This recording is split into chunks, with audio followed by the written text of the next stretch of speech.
चलिए आज हम लोग चर्चा कर ले देश के आर्थिक विकास में बिहार के विकास की भूमिका। ठीक है, देश के आर्थिक विकास में बिहार के विकास की भूमिका। पूर्व राष्ट्रपति डॉक्टर एपीजे अब्दुल कलाम साहब ने कहा था कि यदि भारत का विकास करना है तो बिहार का विकास करना पड़ेगा। बिहार के विकास के बगैर भारत का विकास संभव नहीं है। ठीक ना? यानी उनके कहने का तात्पर्य है कि स्वस्थ शरीर तभी रह सकता है जब उसके सभी अंग जो है सुचारू रूप से काम करेंगे। भारत के सभी स्टेट अगर सुव्यवस्थित है, आर्थिक रूप से ठीक ठाक है, तो भारत ठीक ठाक है। नहीं, जिस तरह एक शरीर में वो सब कुछ से ठीक ठाक, केवल पैर उसका नहीं, अच्छा माना जाएगा? नहीं माना जाएगा।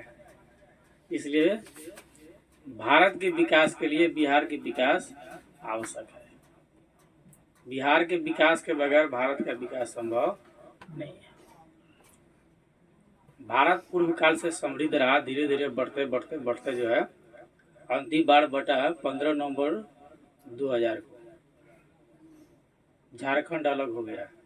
जो भी खनिज संसाधन था उसके अंतर्गत चला गया, कुछ इंडस्ट्री भी थी उन्हीं के अंतर्गत चला गया। बिहार में बच गया केवल तो कृषि कार्य। अभी वर्तमान में बिहार के अत्यंत लोग मजदूरी करने के लिए अन्य प्रदेश में जाया करते हैं। कारण है कि यहाँ जनसंख्या अधिक है और किसी प्रकार की औद्योगिक इंडस्ट्री नहीं लगा हुआ यहाँ। अगर लगा होता तो लोग यही काम करता, यही रहता। सब लोग चाहता है घर ही कमाए, घर ही खाए, बाहर न जाए, सब लोग का उम्मीद होता है। लेकिन आदमी मजबूरी में जो है एक प्रांत से दूसरे प्रांत में जाता है। प्रांत एज लाइक राज्य को कहा जाता है। हम एक राज्य से दूसरे राज्य में यहाँ के लोग इसलिए जाता है कि यहाँ उसका परवरिश नहीं हो पाता है।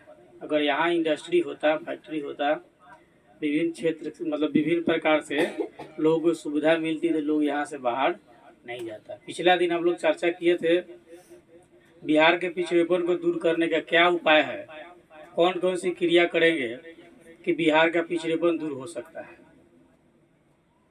बिहार पिछड़ा हुआ राज्य है, मूल रूप से बीमारू राज्य के अंतर्गत बिहार आता है। नहीं, तो बिहार के पिछड़ेपन को दूर करने के लिए चर्चा हम लोग किए थे कि जनसंख्या पर नियंत्रण करना होगा, कृषि का तेजी से विकास करना पड़ेगा, बाढ़ पर नियंत्रण करना पड़ेगा। चर्चा किए थे कि बिहार का एक क्षेत्र बाढ़ से क्षतिग्रस्त होता है, दूसरा क्षेत्र सूखा से प्रभावित हो जाता है। कहीं जल ही जल है, कहीं जल का ही अभाव है। चौथा था आधुनिक संरचना का विकास। आधुनिक संरचना के अंतर्गत आता है आपका सड़क व्यवस्था, शिक्षा व्यवस्था, स्वास्थ्य व्यवस्था, ये सब क्या है? आधुनिक संरचना है। तो हमारी आर्थिक विकास के लिए ये सभी जरूरी है। पांचवा उद्योग का विकास। बिहार से झारखंड अलग होने के जब हो गया तो होने के बाद में बिहार एकदम उद्योग विहीन हो गया, मतलब इसके पास कुछ उद्योग नहीं बच गया। केवल बचा तो चीनी। बिहार के हिस्से में आया क्या? चीनी मिल, जो अधिकतर बंद ही रहती है। बिहार की चीनी मिलें जो है अधिकतर बंद ही रहती है। कारण है कि गवर्नमेंट को जो है घाटा सो पड़ता है और गवर्नमेंट उसका जो है भरपाई समय से नहीं कर पाता है, तो अधिकतम वह बंद ही रहता है। बहुत सारे लोग गन्ना का खेती करना छोड़ दिया। कितना लोग छठ में गन्ना बेच के पैसा निकालेगा जब मिल नहीं रहेगा तो।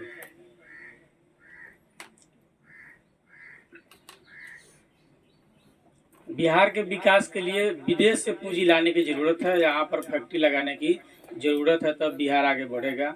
छठा कारण था गरीबी दूर करना।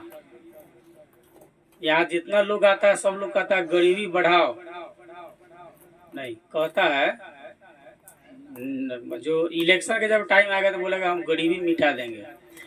बोलता कुछ और है, सोचता कुछ और है। बोलता है गरीबी मिटा देना है, अंदर से सोचता है गरीबी बढ़ा देना है। जब गरीब रहेगा तभी तो हमारे आगे पीछे घूमेगा। अमीर आदमी किसी के आगे पीछे घूमेगा?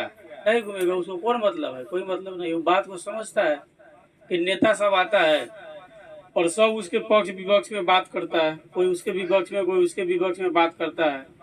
और यहाँ से जाने के बाद में विधानसभा और पार्लियामेंट में सभी एक ही साथ बैठता है, सबका चाय एक ही साथ चलता है। यहाँ आपस में आम पब्लिक लड़ता है, झगड़ता है, कहीं कहीं मर्डर भी हो जाता है एक नेता के लिए। नहीं, किसी को मानने वाला, जैसे कोई एक नेता को मानता है, दूसरा उसको नहीं मानता है, तो दोनों पब्लिक आपस में झगड़ा करके ना पूरा परेशान हो जाएगा। वो कहेगा हमारा नेता ठीक है, दूसरा कहेगा नहीं हमारा नेता ठीक है। जबकि दोनों नेता जो है समय से एक ही साथ बैठता है, एक ही साथ चाय पानी सबका होता है। या आपस में लड़ता झगड़ता कौन है? तो आम पब्लिक है। तो गरीबी दूर करना ऐसा संवैधानिक दृष्टि से होता है कि अगर गरीबी को दूर कर दिया जाए तो बिहार की आर्थिक स्थिति ठीक हो जाएगी और बिहार विकासशील हो जाएगा।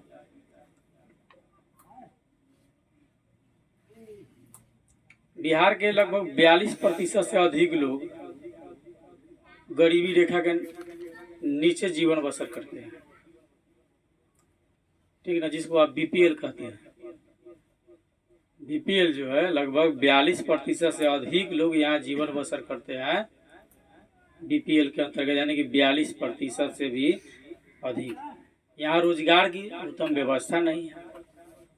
7वां कारण है शांति व्यवस्था की स्थापना करना। यहाँ शांति भी नहीं है। शाम को आप अगर ज़्यादा लेट कहीं अगर हो गई और निकलते तो छीन छोर हो जाएगा आपके साथ, चोर डकैत पीछे लग जाएगा।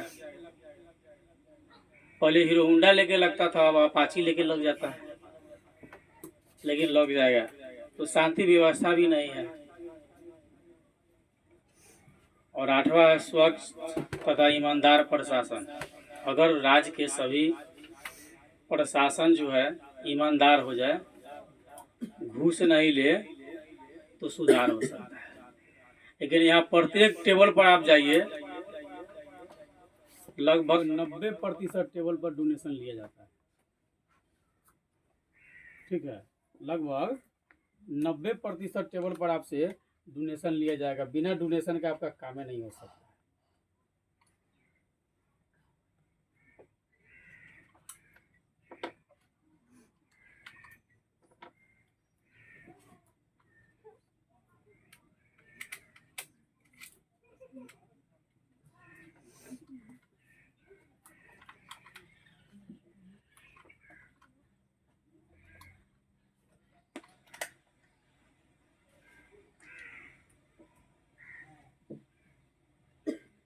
जहाँ जहाँ आप जाइएगा तो डोनेशन ही डोनेशन, विदाउट डोनेशन का आपका काम ही नहीं होगा।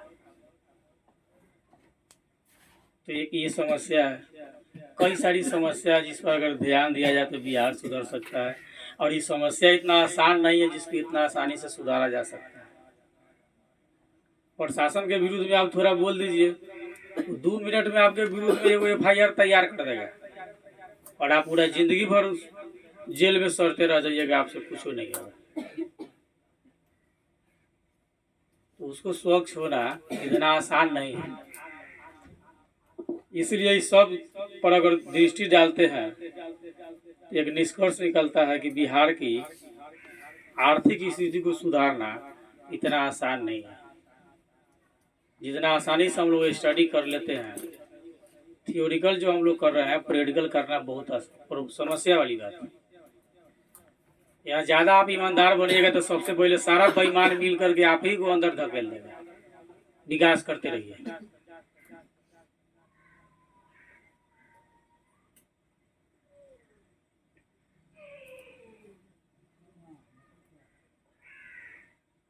चलिए हम लाए टॉपिक पर चर्चा कर ले कि देश की आर्थिक विकास में बिहार के विकास की भूमिका क्या है। तो APJ अब्दुल कलाम साहब ने कहा था कि बिहार के विकास के बिना भारत का विकास संभव नहीं है। बिहार देश का एक बड़ा राज्य है और भौगोलिक क्षेत्रफल तथा जनसंख्या की दृष्टिकोण से, यानी कि भौगोलिक क्षेत्रफल और जनसंख्या के दृष्टिकोण से बिहार का स्थान भारत में अपना एक अलग महत्व रखता है। इसलिए कहा जाता है कि यदि भारत का विकास करना है तो बिहार का विकास करना आवश्यक है। ऐसा नहीं कि हम लोग बिहारी है तो बोल रहे हैं कि नहीं बिहार का विकास करना। भारत के राष्ट्रपति यानी तत्कालीन राष्ट्रपति ने ऐसी बात कहा था। चाहे राजनीतिक साझेदारी की बात हो अथवा विकास के मानदंड की बात हो, और बिहार को नजरअंदाज नहीं किया जा सकता है। एक प्रसिद्ध अर्थशास्त्री कुजनेट ने विश्व के संदर्भ में यह कहा था कि गरीबी कैंसर रोग की तरह है। गरीबी क्या है? कैंसर रोग की तरह है। देखिए बहुत बड़ी बात है। कुजनेट जो है, कुजनेट ने क्या कह दिया?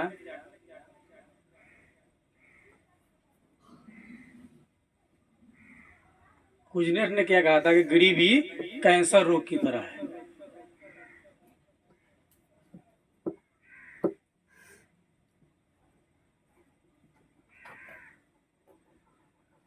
कैंसर रोग की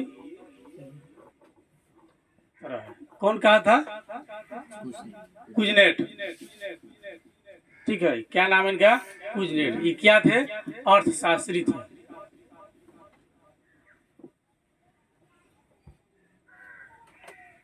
ठीक है, कुजनेट क्या थे? अर्थशास्त्री थे। ठीक है, मतलब जाने माने अर्थशास्त्री थे। उन्होंने कहा था कि गरीबी कैंसर रोग की तरह है। ठीक है, जिस तरह शरीर के एक छोटे से भाग में हुआ कैंसर पूरे शरीर को विषाक्त कर देता है, खराब कर देता है, यानी जिसको कैंसर हो जाए तो बचना, अभी तो खैर दवा आ भी गया है, फिर भी कैंसर होने के बाद में बचना जो है असंभव हो जाता है, जिंदा रहना असंभव हो जाता है। तो कुजनेट ने कहा था कि गरीबी कैंसर रोग की तरह है और जहां ही फैल गया उसको बचना असंभव है, वो नहीं बच सकता है। गरीबी क्या है? कैंसर रोग की तरह है। कौन कहा था? कुजनेट। कुजनेट क्या थे? अर्थशास्त्री थे और विश्व स्तर के अर्थशास्त्री थे, जाने माने अर्थशास्त्री थे। उन्होंने कहा था कि गरीबी कैंसर रोग की तरह है। जिस तरह कैंसर जहां पकड़ लिया पूरे शरीर को विषाक्त करके बर्बाद कर देता है, उस जीव को दुनिया से विदा कर देता है, ठीक तरह जहाँ गरीबी हो गई, गरीबी जहाँ पनप गई, वो लोग को जीना जो है दुश्वार हो जाएगा। ठीक है, ये हम इनके बात से सहमत और असहमत दोनों हो सकते हैं, हमारे ऊपर डिपेंड करता है। लेकिन जरा सोचिए, एक समान परिवार जो गरीब होगा, जिसका जीवन यापन केवल मजदूरी से चलता होगा, और उस व्यक्ति के पास 2, 4, 5 अगर बच्चे हो जाए तो उसका जीवन तो और ज्यादा गरीबी में चला जाएगा। माँ बाप परवरिश करेगा, परवरिश करते करते जो है कि वो लोग वृद्ध हो जाएगा, बिजनेस मैनेजमेंट नहीं कर पाएगा, आर्थिक स्थिति खराब रहेगी। और अन्य जब बच्चे जब उनके होते हैं 2, 4, 5 जो भी होते हैं, वो लोग का अमीर हो जाएंगे, वो लोग भी गरीब ही रहेंगे। तो गरीबी और बढ़ गया कि घट गया? बढ़ गया। तो कुजनेट साहब ने जो कहा कि गरीबी कैंसर रोग की तरफ फैलती है और जहाँ हो गया उसको जीना दुश्वार कर देता है, एकदम परफेक्ट का। आपके पिताजी अमीर है, आप गरीब हो सकते हैं, ये एकदम आसान बात है। लेकिन आपको अमीर होना थोड़ा टफ का बात है। भले ही कहने के लिए बहुत सारी बातें होती है कि अमीर होना आसान बात है, चाहे बहुत सारी बातें हैं, लेकिन इतना आसान नहीं है जितना आसानी से कहा जाता है। अमीर है तो गरीब हो सकते हैं। आपके पिताजी के पास 5 बीघा जमीन है, आप 5 भाई है तो 1-1 बीघा हो सकता है नहीं। अब 1 बीघा में सबको अगर 5-5 बच्चे हो गए तो 4-4 कट्ठा पड़ जाएगा। तो अमीर होगा कि गरीब हो गया? गरीब हो गए। और दिन प्रतिदिन देख लीजिए, जनसंख्या इतनी तेजी से बढ़ रही है कि भूमि का क्षेत्रफल घट रहा है। जो उपजाऊ भूमि है, जैसे मान लीजिए कि आपके पास में 10 कट्ठा जमीन होगा, जब बंटवारा कीजिएगा तो उसी में 2 कट्ठा में से ना घर बनाइएगा आप, बाड़ी झाड़ी इत्यादि जो भी बनाइएगा उसी में से ना, तो जमीन घट गया ना आपका उपजाने के लिए। तो दिन प्रतिदिन क्या हो रहा है कि जमीन का क्षेत्रफल घटता जा रहा है, तो गरीबी बढ़ेगी ही बढ़ेगी। इसलिए कुजनेर साहब ने कहा कि गरीबी कैंसर रोग की तरह है, और कैंसर जिसको पकड़ लिया छोड़ेगा नहीं, और गरीबी जहां जकड़ लिया ये अपना मुंह मोड़ेगा नहीं। कुजनेर साहब ने क्या कहा, एकदम परफेक्ट बात कहा कि गरीबी क्या है, कैंसर रोग की तरह है, जिसको जकड़ लिया उसको छोड़ेगा नहीं।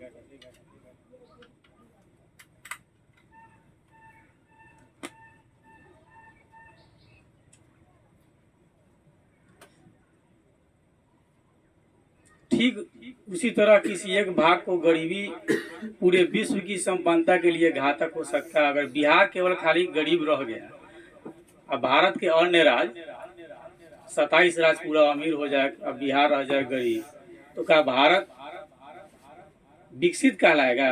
नहीं कहलाएगा, विकासशील ही कहलाएगा। क्या आप बहुत स्मार्ट हो देखने में, शरीर खूब सुंदर हो, नहीं केवल दोनों आंख नहीं हो, तो ताकतवर कहलाइएगा? नहीं ना कहलाइएगा। सब कुछ ठीक ठाक हो, आप बहुत अच्छे हो, हेल्थी हो, दोनों हाथ नहीं हो, एक ही हाथ काम नहीं करे खाली, फिर भी आप ताकतवर थोड़ी कहलाएंगे। इसलिए अगर विकसित होने के लिए ना, पूरी छोटा हो चाहे बड़ा हो, जो भी देश को अगर विकसित करना है तो देश का छोटा प्रांत हो या बड़ा हो, लेकिन सभी पूर्ण रूप से विकसित होना चाहिए। ऐसा नहीं कि और सब विकसित हो जाए और विकासशील रहे, नहीं, ऐसा नहीं।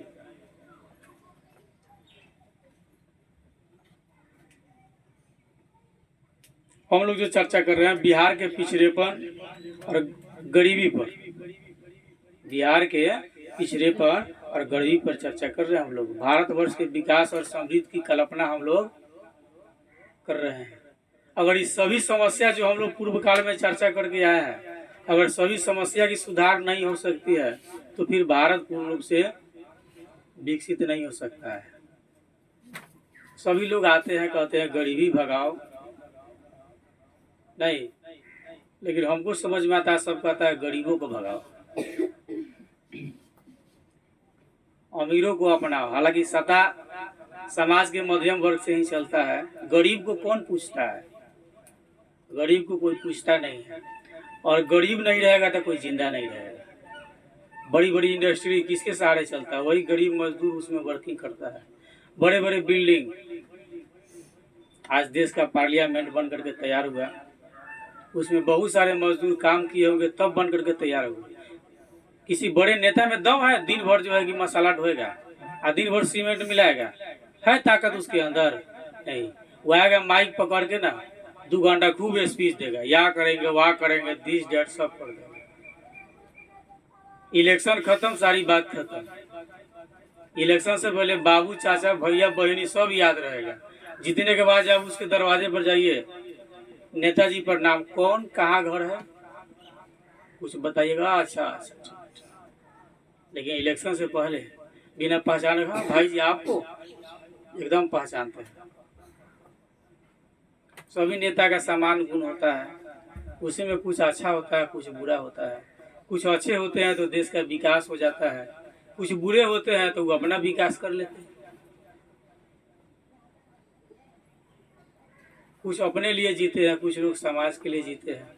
जबकि नेता लोग अपना जो है ना, व्यवसाय में लिखा था समाज से भी, हम समाज के सेवक है, ठीक है, और 5 साल में इतना पैसा कमा लेता है कि 25 साल तक खाएगा तो नहीं बढ़िया। उसी तरह के नेता से देश का विकास नहीं हो पाता है, क्योंकि वो तो खूब अपना विकास कर पाते हैं। आज बिहार की जो स्थिति इतनी दयनीय है, तत्कालीन नेताओं के कारण है।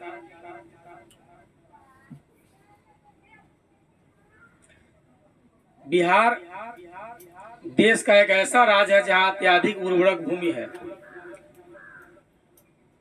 बिहार देश का ऐसा राज्य है जहाँ अत्यधिक उर्वरक भूमि है, यानी कि फर्टाइल लैंड है, उपजाऊ भूमि है। हिमालय से निकलने वाली नदियों में हमेशा जल प्रवाह होता रहता है। यहाँ धरती के नीचे कम सतह पर ही जल प्राप्त हो जाते हैं। लगभग 40-50 फीट पर आपको जो है लेयर मिल जाएगा यहाँ सिंचाई करने के लिए। यदि बिहार की नदियों को परस्पर जोड़ दिया जाता है और जोड़कर जल संसाधन के उपयोग की योजना को लागू कर दिया जाता है तो उत्तरी बिहार को बाढ़ की विभीषिका से बचाया जा सकता है और दक्षिणी बिहार को सिंचाई की सुविधा के द्वारा सूखे से राहत दिलाई जा सकती है। दोनों साधन हो सकता है।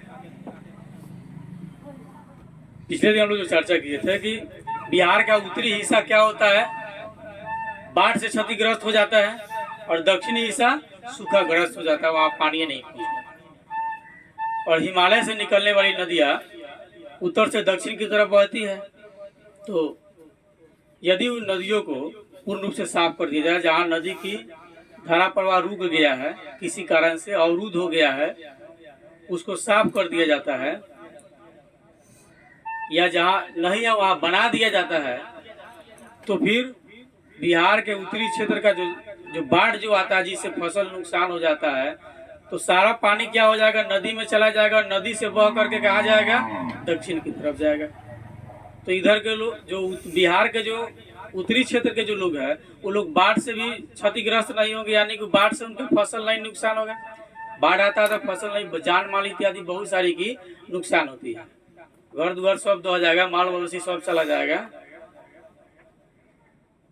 तो यदि नदी जो है मूल रूप से पहले जो चर्चा की जा रही है कि नदी, यदि नदी को अच्छी तरह से सुसज्जित बना दिया जाता है, जहाँ जहाँ समस्या है उसको अगर उसको सुधार दिया जाता है, तो आसानी से इधर के लोग जो है, यानी कि उत्तर बिहार के जो लोग हैं, वो लोग बाढ़ से प्रभावित नहीं होंगे। और दक्षिण बिहार के जो लोग हैं, जिन्हें सूखाग्रस्त से प्रभावित होना पड़ता है, यानी कि उधर के लोग को पानी के बगैर फसल उनका नुकसान हो जाता है, और उत्तर बिहार वाला के पानी के कारण फसल बर्बाद हो जाता है। तो यही पानी अगर दक्षिण की तरफ चला जाता है तो उधर सिंचाई भी हो जाएगा और इधर क्या हो जाएगा, सुरक्षा भी हो जाएगा। इसके लिए क्या होना चाहिए, नदी का मुख जो है पूर्ण रूप से ओपन कर देना चाहिए, जहां जहां समस्या उसको खोल देना चाहिए। तो पहली ये समस्या है, यहाँ तो नेता लोग फंड पास करवा लेगा, सारा पैसा को खा जाएगा, जीतने के बाद में क्या करना है। नेताजी 5 करोड़ 10 करोड़ 50 करोड़ खर्चा किए हैं, खर्चों तो निकालेंगे ना भाई। और कुछ हमारी भी दोस्त है, इलेक्शन के टाइम में हम भी तो नोट का व्यवस्था करते हैं, 500 रुपये 1000 रुपये 2000 रुपये नोट लेते हैं। इसके वजह से भी नेताजी को नहीं कुछ कह पाते। अभी इलेक्शन अगर लड़ना हो समान रूप से, अगर मुखिया बनना हो किसी को, तो कम से कम 20 लाख रुपया चाहिए आपको। उससे ऊपर के पद के जाना है तो 50 लाख चाहिए, उससे ऊपर लड़ना है तो 1 करोड़ चाहिए। तो कुछ दोनों तरफ आम पब्लिक में भी गलती है, और नेता का तो खैर बातें छोड़ दीजिए। 99% नेता जो है बनने के बाद खुद वो अपना देखता है, आपका क्या हो रहा है उसको इससे कोई मतलब नहीं है, क्योंकि वो समझता है कि अगली बार हम जीतेंगे कि नहीं जीतेंगे इसकी गारंटी नहीं।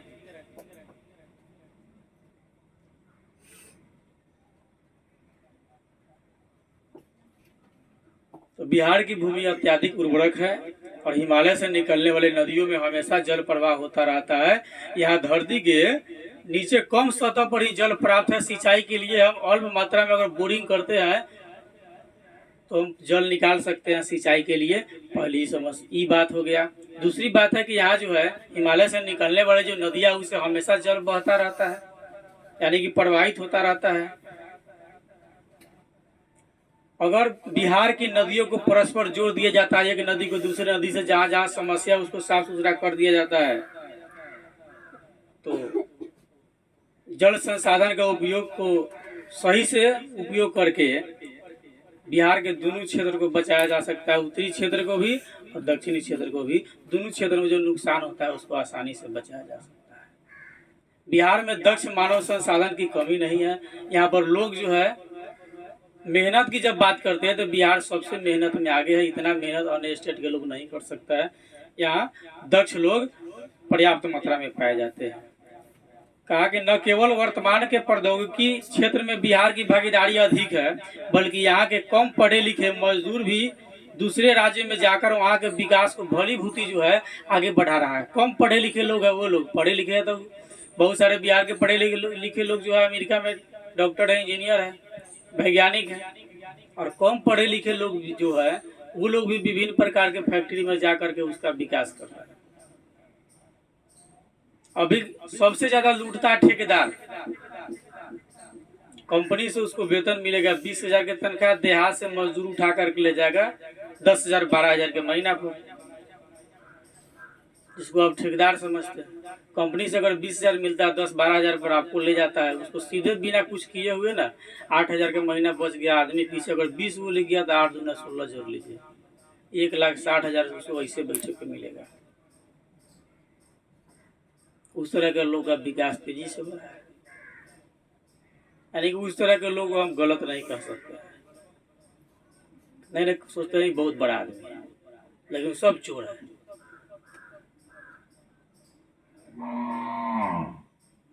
वर्तमान काल में ईमानदार लोग का कोई भरोसा नहीं है। जितना बेईमान है वो सब का ज्यादा बोल वाला है। क्या जी बात सही है कि ना? जितने बेईमान लोग हैं, आप ईमानदार रहिएगा ना, आपको कोई नहीं पहचानेगा। जितना झूठ साच बोलने वाला लोग होगा उसको पता ही बहुत चालाक आदमी है। और जो एकदम परफेक्ट बोलता होगा सीधा सपटा आदमी, कोई वैल्यू नहीं है उसका। इसलिए रामायण में कहा गया, किसी कवि ने कहा कि रामचंद्र जी कह गए सिया से, एक दिन कलयुग आएगा, हंस सुनेगा दाना कंकर, कौआ मोती खाएगा। गलत बात नहीं कहा। अच्छे आदमी की कोई वैल्यू नहीं होगी। जितने झूठ साँच बोलने वाले लोग होंगे, अधिक से अधिक झूठ साँच बोल सकते हैं। छल कपट वाला लोग हुआ उसकी ज्यादा इमेज होगी वर्तमान युग में।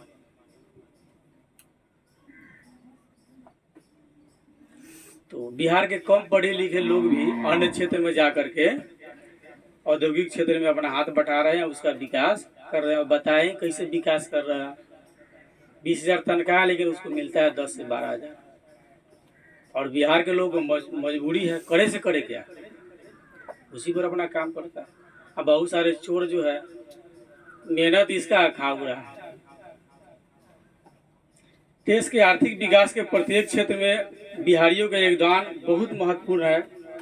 और यहाँ के प्राकृतिक संसाधन तथा कर्मठ मानव संसाधन के योगदान से बिहार की कृषि और कृषि जन्य या कृषि जनित उद्योग के विकास से राज्य का विकास किया जा सकता है।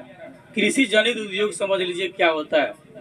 ऐसा उद्योग जो कृषि उत्पादन पर आश्रित हो, ऐसा उद्योग जो कृषि उत्पादन पर आश्रित हो, उसको हम क्या कहते हैं? कृषि जनित उद्योग। ठीक ना?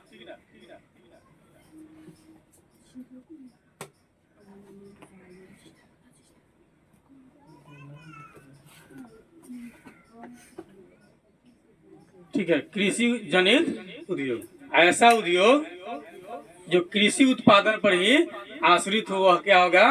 कृषि जनित उद्योग होगा। यानी कि जिसका कच्चा माल कृषि से प्राप्त किया जाता है। कृषि समझते हैं ना आप? मकई उपजाते हैं, धान उपजाते हैं, गेहूं उपजाते हैं, बांग्ला उपजाते हैं, सब क्या है? कृषि से उत्पादित होने वाली वस्तु है। जो किसान उपजाता है, किसान क्या करता है? कृषि कार्य करता है। किसान का काम क्या है? कृषि कार्य करना। ठीक है, तो जो कृषि से उत्पादित होता है वह क्या है? कृषि जनित उद्योग है। जैसे टमाटर का सॉस बनाना होगा, टमाटर का सॉस बनाना होगा तो उसके लिए क्या करना पड़ेगा? पहले तो हमको टमाटर का उत्पादन करना होगा। तो टमाटर का उत्पादन कौन करेगा? किसान करेगा ना। क्या सॉस पूछते हैं ना बुझा, मुंह हिला रहा है। ये सॉस है, ऊपर से हटा दे हम तो सास हो जाई।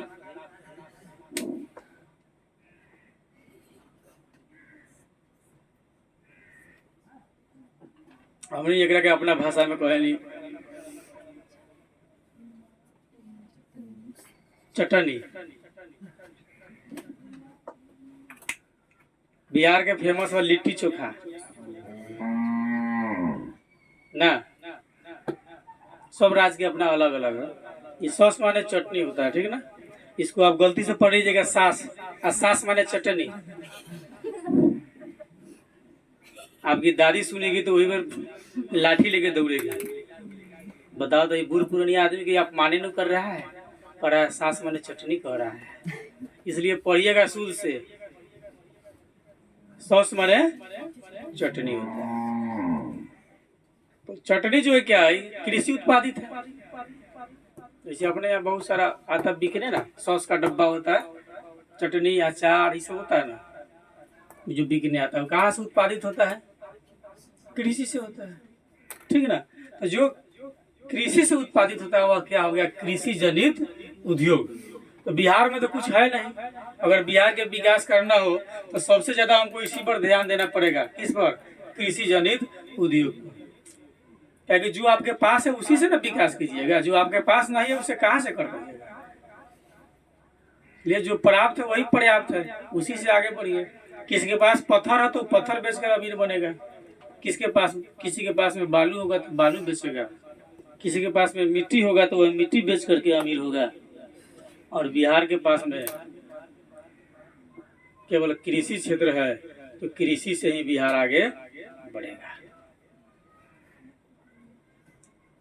तो कृषि जनित उद्योग पर थे हम लोग, चर्चा किया कि ऐसे उद्योग जो कृषि उत्पादन पर आश्रित होते हैं उसको हम क्या कहते हैं, कृषि जनित उद्योग।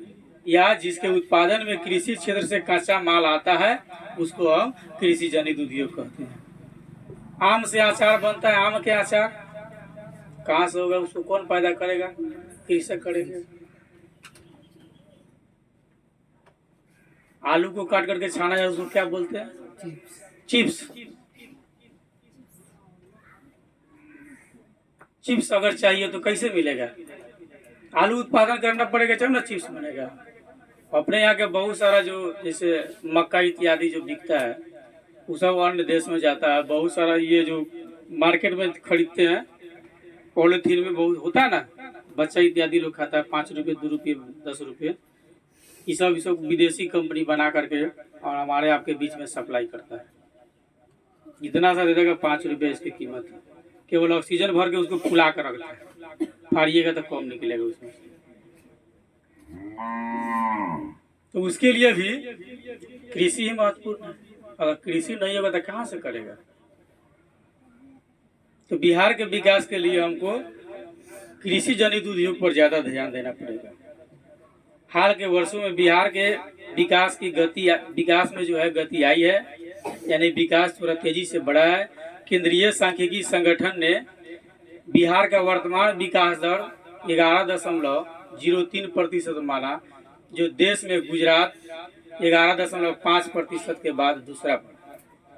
विगत वर्षों में बिहार के विकास की गति में तेजी आई है। विकास की गति के कारण ही वर्तमान दौर के आर्थिक मंदी का दुष्प्रभाव भारत की अर्थव्यवस्था पर कम हुआ है। बिहार जब आगे बढ़ा है तो भारत का जो है स्थिति थोड़ा सुधरा है। यह संतोष की बात है कि विगत वर्षों में बिहार के विकास के लिए कारगर प्रयत्न किए जा रहे हैं कि बिहार किस तरह से आगे बढ़े। बिहार में प्रगति के इस दौर की प्रशंसा देश भर में की जाने लगी है, और यदि देश और बिहार कंधा से कंधा मिलाकर विकास की क्रिया के वर्तमान दौर को कारगर कर सकता है तो 21वीं शताब्दी में आर्थिक दृष्टिकोण से भारत विश्व के अग्रणी देश में आएगा। अतः स्पष्ट है कि देश के आर्थिक विकास में बिहार के आर्थिक विकास की भूमिका महत्वपूर्ण है। बिहार के आर्थिक विकास किए बिना देश का आर्थिक विकास संभव नहीं है। इसलिए देश के आर्थिक विकास में बिहार का आर्थिक विकास बहुत जरूरी है। पहली बार हमने चर्चा किया कि भारत के पूर्वकालिक राष्ट्रपति डॉक्टर APJ अब्दुल कलाम ने कहा था कि बिहार के विकास के बिना भारत का विकास संभव नहीं है। और बहुत अच्छे जाने माने व्यक्ति थे, विशेष अनुभव से उन्होंने कहा था कि बिहार के विकास, जब तक हम बिहार की आर्थिक विकास नहीं करेंगे तब तक भारत का कहाँ से हो पाएगा। जिस तरह एक शरीर सब कुछ सुदृढ़ हो, केवल एक अंग से आप अपंग हो तो अच्छा थोड़ी माने जाइए। कुटुम्ब सुन करके पहले ही 9-11 हो जाएगा, नहीं कहेगा सब कुछ है, बहुत अच्छा, देखने में भी सुंदर है, खाता पीता सब कुछ ठीक है, लेकिन केवल एक समस्या क्या, आंतरिक संरचना का उसका विकास नहीं हुआ। आंतरिक संरचना के विकास का मतलब पढ़ा लिखा नहीं है, अंगूठा छाप है, पहले कुटुम्ब भाग जाएगा। आंतरिक संरचना का मतलब स्वास्थ्य ठीक नहीं रहता, महीने महीने डॉक्टर के यहाँ जाता है, पहले कुटुम्ब सुन करके। आंतरिक संरचना का मतलब शिक्षित नहीं है, शरीर से किस तरह की अपंग है या हैबिट खराब है। बहुत बढ़िया बात है, केवल रात के रात दूध पैक पीता है क्या। अब पवन के कुटुम्ब आ गए, इसके भाई का, बगल वाला कह देगा नहीं बहुत लड़का बहुत बढ़िया है, खाली ट्रैक्टर चलाने जाता है और रात के रात दूध लेकर के सो जाता है। ना छुटका छुटका थैली पी लेता है, सो जाता है। कुटुम्ब चौके पर से पहले ही उधरे से 9-11 हो जाएगा, रुकवो नहीं करेगा वह।